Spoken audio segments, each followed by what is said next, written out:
I'm Christina Simmonds. I'm a supporter of the Brexit Party. One of the things that marks out an independent, a sovereign state from a province or a colony is their independence in terms of foreign and military policy.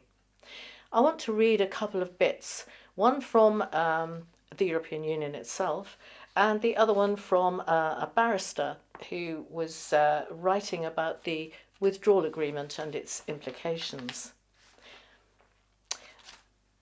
The European Union wants to make decision making more effective and smoother running.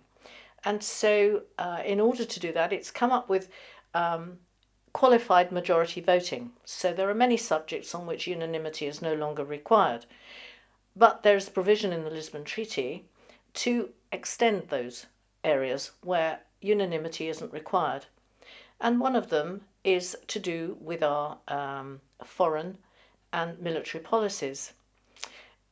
They've used things called the passerelle clauses, and these, I'm quoting, allow a change from unanimous decision making to qualified majority voting and from the consultation procedure to co-decision.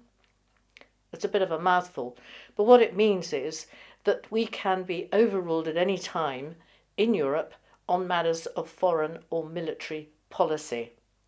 So think about that when you come to vote. If you look at what's being peddled at the moment as a withdrawal agreement, this is a barrister who works in Strasbourg, and he is saying the UK will be bound by international agreements concluded by the EU despite having no influence in their negotiation during the transition period, and must refrain during the transition period from any action which is likely to be prejudicial to the interests of the European Union. You can look this up for yourself. We'll give you a reference to it so you can find it. The other thing which you should need to know about is that the military policy. Do you remember back in 2014, I think it was, Nigel Farage said the Europeans were aiming to build an army. And Nick Clegg said he was a fantasist. That was absolute rubbish. Well, Angela Merkel earlier this year said that the European Union did need to have a military presence to defend itself against the United States and against Russia. So actually, Nigel Farage was not a fantasist. A military policy, a military ambition exists within the European Union.